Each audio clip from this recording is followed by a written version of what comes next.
어떤 엄마가 어린 유치원 다니는 어린 형제들을 데리고 사과 농장에 들렀습니다. 사과 농장에 가니까 농장 주인이 두 꼬마 아이에게 큰 사과, 좋은 사과를 하나씩 이렇게 선물로 아이들에게 주었습니다. 사과를 받아들고 아이들이 멀뚱멀뚱 그냥 주인만 쳐다보고 있길래 엄마가 아이들에게 좀 감사를 가르쳐 줘야 되겠다라고 그렇게 생각을 하고 그때 엄마가 아이들에게 말을 합니다. 이럴 때 뭐라고 말씀드려야지? 5자 있잖아. 그러니까 내심 엄마는 감사합니다, 고맙습니다 그렇게 이야기를 할 줄 알고 그렇게 이야기를 했는데, 감사합니다라고 말하기보다는, 고맙습니다라고 말하기보다는 작은 아이가 농장 주인에게 말합니다. 깎아주세요.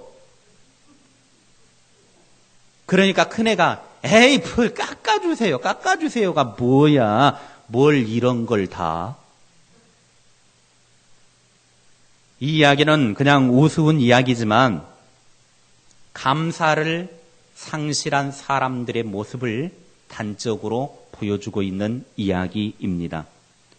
매월 7월 첫째 주일이 되어지면, 매년마다 7월 첫째 주일이 되어지면 맥주 감사절로 지키게 됩니다. 맥주 감사주일은 본래 보리 추수를 마치고 하나님께 감사하는 의미로 감사의 절기를 지키는 날입니다. 이것이 오늘날의 의미로는 전반기를 주님의 은혜로 잘 보내게 하여 주시고 전반기에 복 주셔서 누리게 해 주심에 감사하여 드리는 감사의 절기입니다. 추수감사절이 하반기의 감사를 표현하는 절기라고 한다고 하면, 맥추감사절은 상반기에 하나님 앞에 감사하는 절기입니다. 물론 우리의 삶의 모든 부분에 다 감사해야 되지만 워낙 사람들이 감사 표현을 잘 하지 않으니까 대대적으로 1년에 그래도 2번이라도 좀 감사 표현을 해봐라, 그렇게 하는 것입니다. 이것만이라도 하지 않으면 우리가 워낙 감사의 삶을 살지 못하니까 우리로 하여금 그 하나님의 은혜에 대해서 감사를 잊지 말아라 하는 것으로 우리들에게 절기를 지키라고 말하고 있는 것입니다. 앞의 이야기처럼 하나님 앞에 당연히 감사합니다, 고맙습니다 라고 이야기해야 됨에도 불구하고 많은 사람들이 뚱딴지 같은 소리를 하며 감사를 상실한 채 살아가고 있는 모습이 우리의 삶의 모습인지 모르겠습니다. 그러면 어떤 분들은 이렇게 말합니다. 뭐가 감사할 게 있어야 감사를 하지, 뭘 그렇게 감사를 하라고 그러느냐, 내가 감사할 게 있어야 감사를 하는 것 아니냐, 그렇게 쉽게들 말을 합니다. 그러나 지난 6개월을 돌아보면 감사할 것이 없는 것처럼 보일 수도 있습니다. 그러나 자세히 돌아보십시오.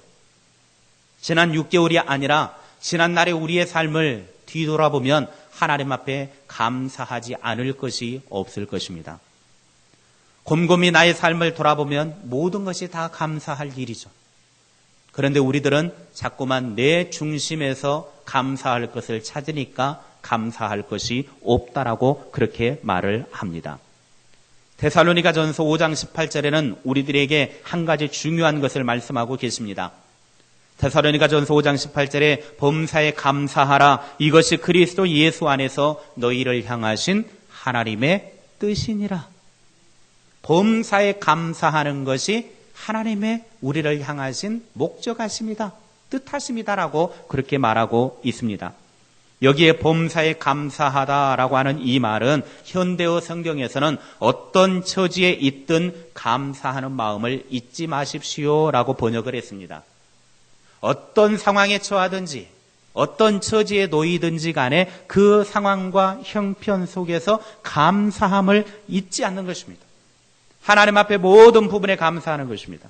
어떤 처지나 상황이라고 하는 것은 내가 좋은 일만 있을 때가 아니라 좋지 못한 일이 있을 때에도, 내가 질병에 걸렸어도, 자녀들이 별로 잘 되지 못했어도 모든 환경과 상황 속에서 하나님 앞에 감사하는 것, 이걸 가리켜서 범사에 감사하는 것입니다.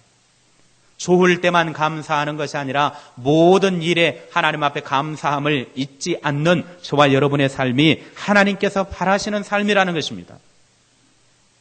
하나님께서 사랑하는 자녀들을 위해 감사라고 하는 창고를 준비해 놓으셨습니다. 그래서 감사의 창고에 행복의 선물을 가득가득 채워 넣어놓고 우리가 하나님 앞에 감사하기만 하면 하나님은 감사의 창고의 문을 열어셔서 우리들에게 부어주시는 하나님이십니다. 삶의 순간순간마다 감사로 감사의 창고의 문을 열 수 있는 하나님의 사람들이 되십시오. 우리의 삶의 상황이 어떻든지 간에 하나님께로 감사로 삶을 사는 것은 우리를 향하신 하나님의 뜻입니다. 따라합시다. 감사하는 삶은 나를 향하신 하나님의 뜻이다. 하나님께서 우리에게 감사하기를 원하고 계십니다. 그러므로 늘 우리들의 삶에 감사의 삶을 살아갈 수 있는 복된 믿음의 자녀들이 되시기 바랍니다. 감사를 잃은 사람은 불행한 사람입니다. 감사를 잃은 사회는 불행한 사회요, 망할 수밖에 없는 사회입니다.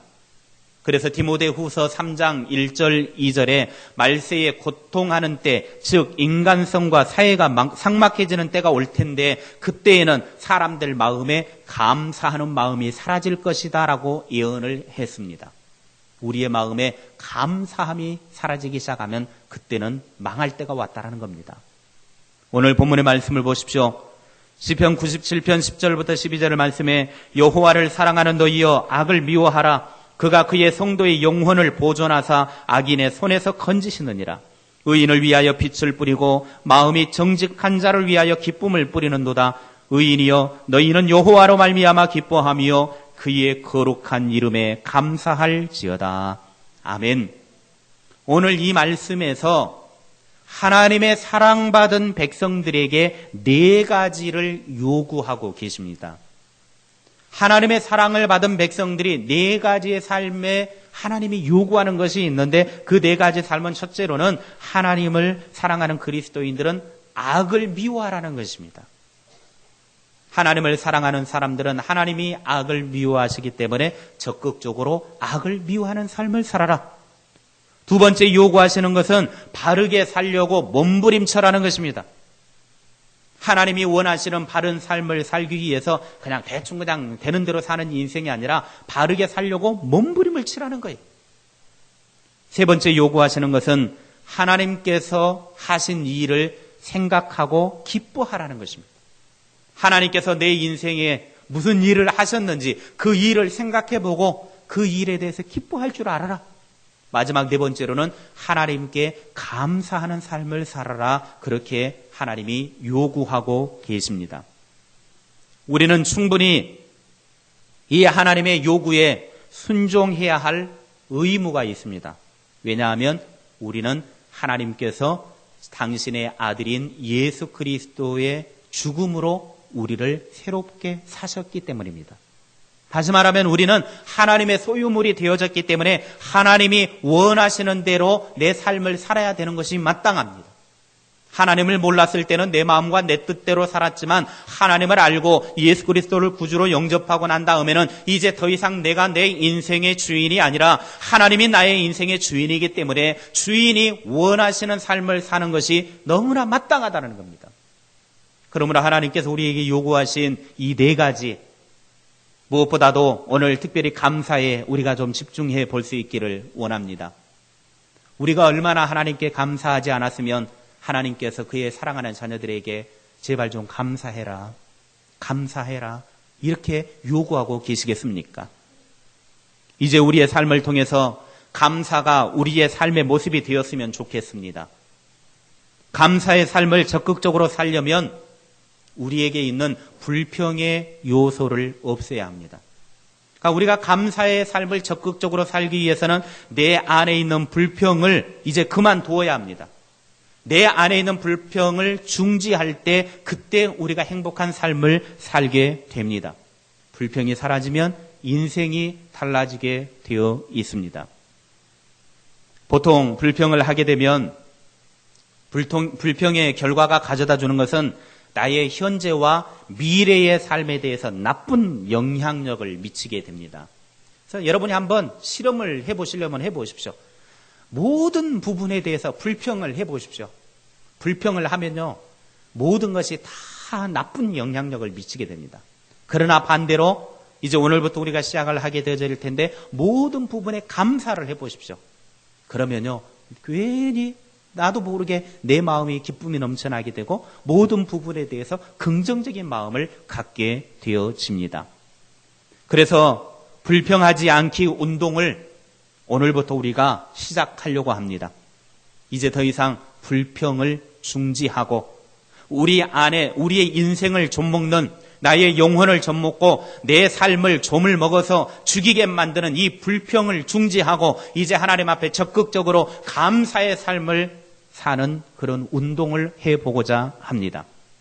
이 운동은 제가 2010년 추수감사주일쯤에 한번 시행을 한 적이 있었습니다. 그런데 제가 체크를 해보니까 여러분 감사에 성공하셨습니까? 그러니까 한 번도 그냥 안 해놓고 그냥 했습니다. 막 손만 들고 그러더라고요. 올해는 그렇게 하지 않고 매주마다 확인을 할 겁니다. 여러분이 매주가 주간마다 한 주간 동안 불평을 몰아내고 감사의 삶으로 여러분의 삶을 좀 바꿔가 보시기를 바랍니다. 불평하지 않기 운동을 통해서 우리의 내면 세계에 자리 잡고 있는 이 불평을 뿌리채 뽑아내야 됩니다. 우리가 이걸 뽑아내지 않으면요, 언제 이것이 또 불평이 올라올지 모릅니다. 그래서 뿌리채 뽑아내버려야 돼요. 여러분 농사철에 이게 논밭에 나 있는 풀들 그 아무리 뽑아봐야 한 며칠 있으면 또 올라옵니다. 그러나 근삼이 농약 확 뿌려버리면 뿌리까지 다 뽑아버리는데 다 죽어버리니까 안 올라와요. 우리가 우리 안에 있는 이 불평 뿌리채 뽑아내버려야 됩니다. 그래서 이번 기회를 통해서 우리의 인생을 힘들게 만들고 우리의 가정을 힘들게 하고 사람들과의 관계를 어렵게 만들고 또 하나님과의 관계를 힘들게 만드는 이 불평을 이번 기회에 다 뽑아내버릴 수 있기를 바랍니다. 불평과 단절하고 감사를 심는 작업을 하는 것, 이게 불평하지 않기 운동입니다. 우리가 불평을 단절하게 되면 부정적인 생각이나 말이 줄어들게 되고 우리가 원하는 인격적인 삶을 얻을 수 있습니다. 그리고 주변 사람들과의 관계가 개선이 되고 가족 관계가 향상이 되어집니다.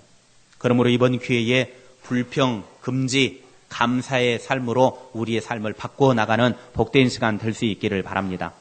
이제 여러분이 입구에서 받아오신 이 팔찌, 남자분들은 파란색, 여자분들은 노란색 다 끼십시오.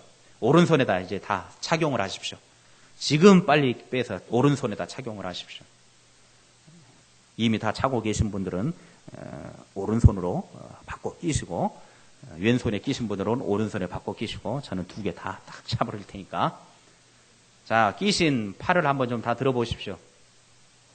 예, 좋습니다. 안 하신 분은 뭡니까? 이럴 때는 고집 안 부려야 됩니다. 이럴 때는 그냥 무조건 하시는 거예요. 하라고 하는 대로. 예, 내리십시오. 내리시고 이제 여러분이 오늘부터 삶을 한 주간 동안 살아가시면서 뭔가 불평을 좀 했다. 그러면 이것을 딱 빼서 왼쪽으로 끼우는 겁니다. 왼쪽으로 끼우는 거예요. 또 생활을 하다가 너무 날씨가 이렇게 덥다냐, 더워 죽겠네, 에휴 참나, 이런 더운 날씨에는 그냥 해야 되는데 막 불평하고 그러면 또 빼서 오른쪽으로 옮겨야 됩니다. 또 생활을 하다가 또 오늘 마누라가 너무 밥을 이렇게 맛한 가래도 없게 밥을 해줘가지고 에이 진짜 밥맛 없네, 불평을 했다. 또 빼서 옮기는 겁니다. 그래서 스스로 생각을 하는 거예요. 이것 때문에 내가 이렇게 불평을 하고 있구나. 그러면서 이제 불평을 줄여가는 훈련을 하는 것입니다. 그래서 여러분이 한 주간 동안 불평을 하면 무조건 빼서 옮기는 거예요. 무조건 빼서 옮기는 겁니다. 그래서 여러분이 한 주간 내내 불평하지 않고 계속 한 곳에 끼고 계시면, 그래서 여러분이 이걸 볼 때마다 이건 밤에도 빼지 마시고 낮에도 빼지 마시고 세수할 때도 빼지 마시고 그냥 매일 착용하면서 보시는 거예요. 이걸 보는 의미가 그겁니다. 이걸 왜 찾는가? 이거 옷 올리는 데 사용하는 거 아닙니다. 어떤 분이 하나 더 주세요 그러더라고요. 왜 그래요? 그랬더니 옷 올리게요. 옷 올리기에 사용하는 게 아닙니다. 옷 걸기 위해서 사용하는 거 아니에요. 물론 2개 뭐 해서 사용하면 좋겠지만 이걸 볼 때마다 뭘 생각해야 돼요? 불평하지 말자. 불평하지 말자. 상징적인 것입니다. 불평하지 말자라는 거예요. 그래서 불평하면 빼서 다른 쪽으로 옮기는 것입니다. 이건 상징적인 의미를 가지고 있는 거예요. 이 자체가 뭐 능력이 있다든지 이게 뭐 건강팔찌라든지 이런 의미는 아닙니다. 이걸 통해서 이걸 볼 때마다 사시사철 순간순간마다 매 시간마다 이걸 보면서 내가 스스로 생각하는 거예요. 불평하지 말자. 감사하자. 이걸 볼 때마다 생각하는 거예요. 누군가 이제 길을 가다가 친구가 보더니 야, 그 팔찌 이쁘다. 좋다. 그러면은 이거는 불평하지 않고 감사하기 위한 운동이야. 자네도 한번 해봐. 하면서 자랑을 하는 거죠. 그랬는데 이제 또 불평하면은 상당히 거시기 하겠죠. 그러니까 이제 공개적으로 나는 이제부터 불평하지 않는다. 나는 이제부터 감사의 삶을 산다. 이런 마음가짐을 가지시고 계속해서 이걸 보는 것입니다. 세수할 때에도 감사해야지. 오늘 내가 이렇게 세수할 수 있도록 건강을 주시고 하루의 삶을 시작할 수 있도록 해주신 거 감사합니다. 길을 가다가도 팔찌가 보이네. 하나님 오늘 이 길을 걸어갈 수 있도록 건강 주시고 또 이 길을 갈 수 있게 해주신 거 감사합니다. 밥을 먹다가도 수저로 딱 뜯다가 팔찌가 보이네. 하나님 밥을 먹을 수 있는 건강 주셔서 감사합니다. 먹을 수 있는 것을 주셔서 감사합니다. 매 순간마다 이걸 보시면서 뭐 하자라는 거예요? 감사하자라는 거예요. 여러분이 그렇게 해서 3주간 동안만 한 팔에서 이쪽 팔로 넘어가지 않으면 그분은 감사가 이제 체질이 되기 시작합니다. 3주간. 이거는 실제로 미국에서 실행을 해보았다고 합니다. 3주간 동안 이것이 한 팔에서 불평하지 않고 있게 되어지면 감사가 체질이 돼서 모든 부분에 감사할 수 있는 체질로 변화된다라고 그렇게 이야기를 합니다. 이건 임상실험을 통해서 이야기가 된 것입니다. 그러니까 여러분이 3주 동안 계속해서 불평하지 않고 감사할 수 있으면 그걸로 이제 여러분은 감사 체질이 되는 겁니다. 그런데 오늘 당장부터 아마 몇 번이고 왔다 갔다 하는 사람들이 있을 것입니다. 당장 예배가 끝나면서부터 원래회를 왜 이런 날 하냐부터 시작해가지고 날씨도 더워 죽겠는데 차는 왜 에어컨을 안 켜놨냐 막 그러면서 집에 갔더니 또 막 뭐 소리 나면은 뭐 때문에 그러느냐 이게 벌써 왔다 갔다 해가지고 이제 에이씨 성질나서 못 해먹겠다 이런 분들도 있을 겁니다. 아니요, 그래도 하셔야 됩니다.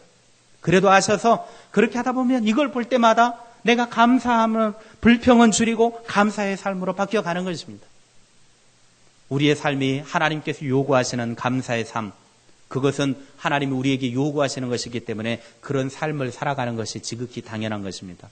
우리의 체질을 불평 금지하고 감사의 삶으로 바꿔갑시다. 그래서 오늘부터 우리가 이제 불평하지 않기 운동을 시작합니다. 모두가 동참하시겠죠? 예. 그러면 이제 일어나십시오. 다 일어나십시오. 조금 불편하시더라도 그 자리에서 다 일어나셔서 이제 다짐하며 외치겠습니다. 뭐라고 외치는지 저를 따라서 외치시기를 바랍니다. 나는 오늘부터 불평하지 않겠습니다. 나는 오늘부터 불평을 뿌리 뽑겠습니다. 나는 오늘부터 불평 대신 감사를 살겠습니다.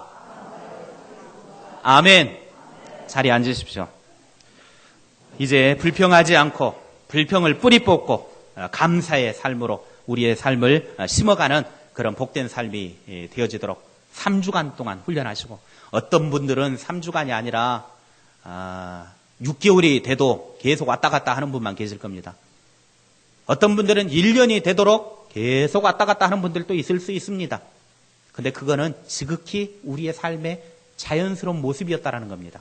그러나 이것을 볼 때마다 그렇게 해나가면 우리가 이제 우리의 삶을 감사로 바꿔나가게 될 것입니다. 오늘부터 불평을 뽑아내고 감사를 우리의 가슴에 심겨서 하나님께서 원하시는 그런 복된 삶으로 나아가는 우리 모두가 되어질 수 있기를 바랍니다.